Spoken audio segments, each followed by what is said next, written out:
Olá, pessoal! Sejam bem-vindos à nossa aula de revisão para a prova da V1 da disciplina Conceitos Básicos de Gestão. Nesta aula, iremos revisar os temas 1 ao 10 que serão contemplados na prova. Vamos lá?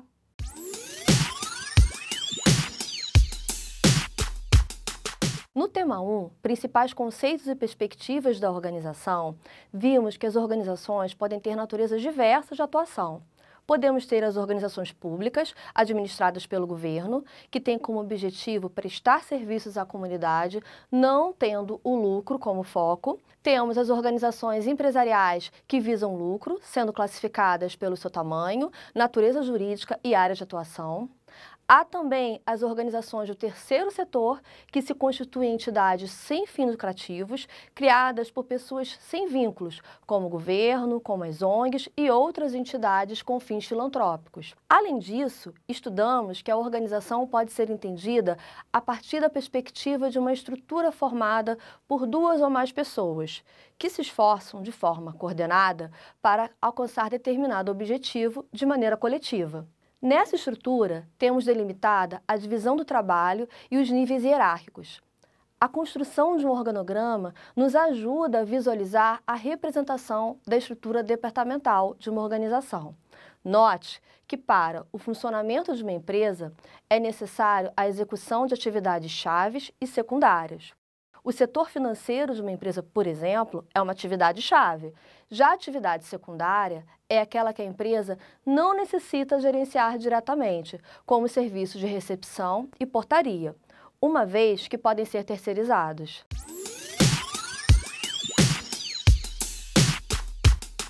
O tema 2, o gestor, traz os conceitos de eficiência e eficácia no contexto organizacional. A administração pode ser entendida como um conjunto de atividades dirigidas à utilização eficiente e eficaz de recursos, no sentido de alcançar um ou mais objetivos ou metas organizacionais. A eficiência é a capacidade de realização das atividades da organização, minimizando a utilização dos seus recursos, ou seja, é a capacidade de desempenhar corretamente as tarefas. É uma medida de relação entre os resultados alcançados e os recursos consumidos. A eficácia implica em escolher os objetivos certos e conseguir atingi-los, e sua principal preocupação é com os fins. Apesar das diferenças entre os conceitos de eficiência e eficácia, eles estão correlacionados. Sem eficácia, a eficiência é inútil, pois a organização não consegue realizar o seu propósito. Por outro lado, é fácil ser eficaz quando se é ineficiente, visto que muitos recursos são desperdiçados. No tema 2, também foi abordada a importância das habilidades do administrador. Para que o administrador execute bem o seu trabalho e desenvolva com sucesso suas atividades, é necessário que ele domine habilidades e aplique-as conforme sua posição na organização. Temos 3 habilidades a serem dominadas pelo administrador na sua rotina organizacional. A habilidade técnica, que é muito importante para os profissionais da linha de comando e para os operacionais. A habilidade humana, que facilita o bom relacionamento interpessoal. A habilidade conceitual, que são executadas pelos dirigentes das organizações. No tema 2, ainda vimos que o gestor é fundamental para o crescimento organizacional. Atualmente, sua tarefa não é apenas delegar funções, mas definir e acompanhar as metas e os objetivos propostos, agir de forma proativa em situações emergenciais e ainda alinhar sua equipe de maneira a alcançar os resultados com eficiência. E para tal, ele precisa desenvolver diversas características, como, por exemplo, a capacidade de identificar prioridades, a capacidade de adaptar-se a normas e procedimentos e a capacidade de estabelecer e consolidar relações, entre outras.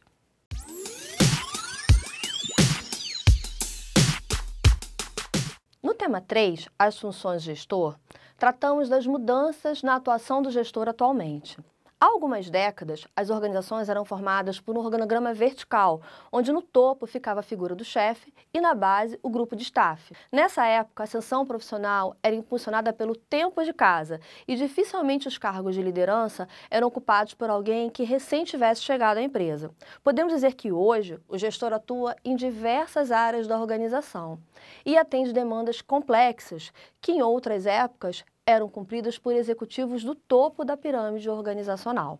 Em outras palavras, embora sua atuação seja gerencial, esses profissionais estão tomando decisões importantes que impactam diretamente nos resultados da organização. Além disso, delimitamos as 4 funções do gestor, que são: planejar, que envolve a definição de objetivos e estratégias; organizar, que implica em definir recursos necessários, tanto materiais quanto de pessoal, além de financeiros; dirigir, que se relaciona em liderar e motivar a equipe; e controlar, que corresponde ao monitoramento do desempenho organizacional.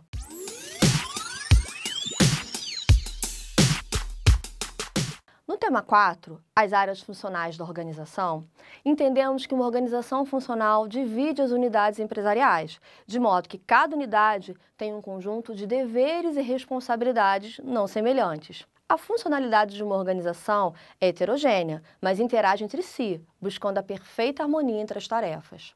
As principais áreas organizacionais que são gerenciadas pelas empresas são produção, operações, marketing, pesquisa e desenvolvimento, finanças e recursos humanos.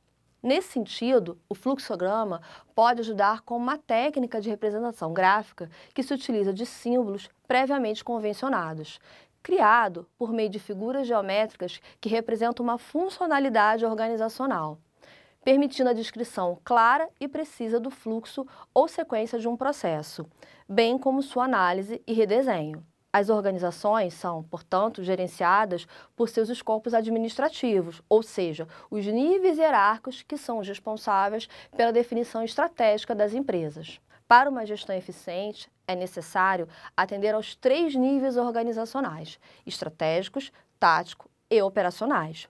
O nível estratégico propõe-se a uma análise profunda da organização, compreendendo seu ambiente interno e o externo. Com esse propósito, traça uma direção estratégica para alcançar a missão da empresa a longo prazo.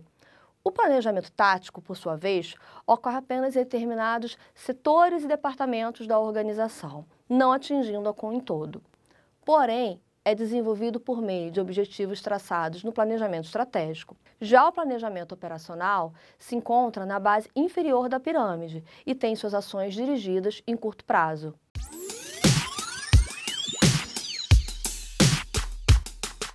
O tema 5 trata da abordagem sistêmica da organização.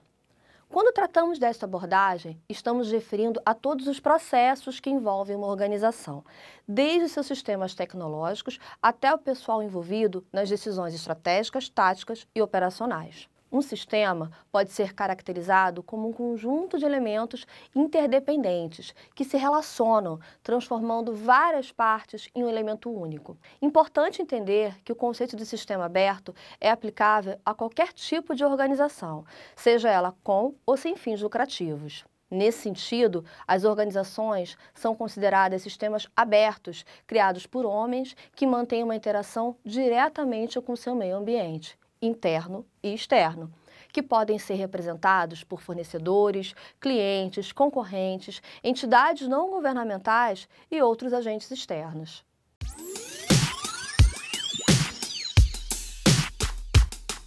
No tema 6, definição de ambiente organizacional, vimos que a análise ambiental representa uma ferramenta que pode contribuir com o gestor no momento de analisar o ambiente organizacional em busca de restrições ou ameaças e fontes de recursos e oportunidades.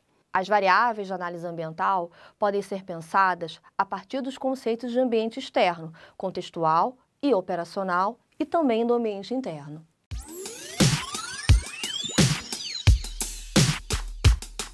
O tema 7 aborda o conceito de stakeholder. Os stakeholders em uma organização são, por definição, qualquer grupo ou indivíduo que pode afetar ou ser afetado pela realização dos objetivos dessa companhia. A atenção a esses grupos é de suma importância, pois neles repousam valiosas informações para o pleno desenvolvimento da operação das organizações, que podem servir de subsídios para a tomada de decisão dos gestores. Descuidar dessas informações poderá causar sérios problemas às companhias. Os stakeholders podem ser caracterizados como pessoa física ou jurídica, podendo ser internos ou externos à organização.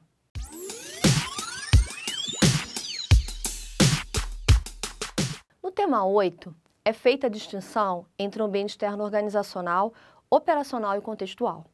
O ambiente externo é constituído por vários elementos que vão além das fronteiras da companhia e que, consequentemente, afetam de forma direta ou indireta. O ambiente contextual está relacionado às forças e instituições que possuem caráter político, tecnológico, social, econômico, cultural, ecológico, demográfico e legais. Já o ambiente operacional das organizações possui maiores implicações diretas e relativamente mais imediatas para com a administração de uma empresa. Esse ambiente pode ser representado por 7 elementos: clientes, fornecedores, agências reguladoras, grupos de interesse especiais, meios de comunicação social, instituições financeiras e concorrentes.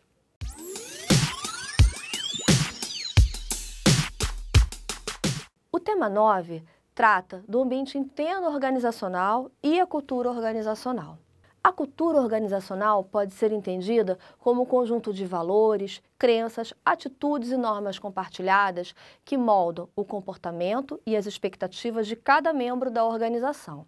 Assim, pode-se dizer que a cultura organizacional vai representar muito da personalidade da organização. Ela vai ser transmitida por muitos meios, como as histórias, os rituais, os símbolos e até os slogans. Há ainda, nesse sentido, os mitos organizacionais e os heróis, além dos contadores de histórias, que perpetuam valores e outras figuras, como os fofoqueiros ou os conspiradores.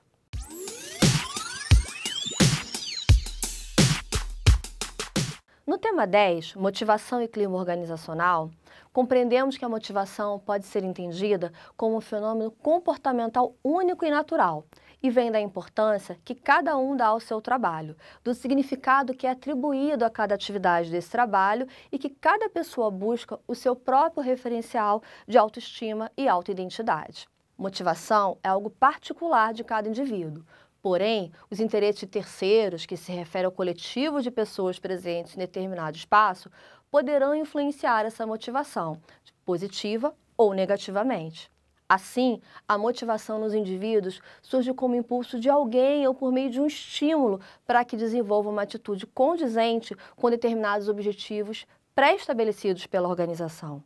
O clima organizacional está intrinsecamente relacionado com a motivação, ou seja, é considerado a propriedade do ambiente organizacional que é visualizada e percebida pelos indivíduos da empresa, sendo que tal clima poderá influenciar em seu comportamento. Representa, então, a qualidade ou propriedade do ambiente organizacional unicamente interno. Serve como indicador para avaliar o grau de satisfação dos colaboradores dentro de uma organização. Ele é o resultado da relação dos elementos culturais da empresa, e é nesse ponto que o clima se relaciona diretamente com a cultura organizacional.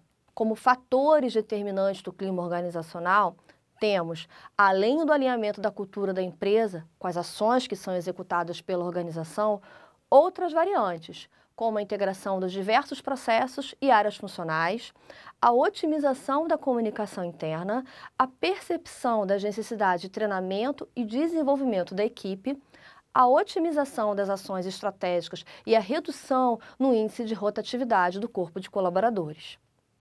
Pessoal, aqui fizemos uma revisão sintetizada dos temas 1 ao 10, mas não deixem de estudar nossos materiais completos disponibilizados no AVA para cada tema. Eles serão fundamentais para a realização de uma boa prova. Boa sorte na V1!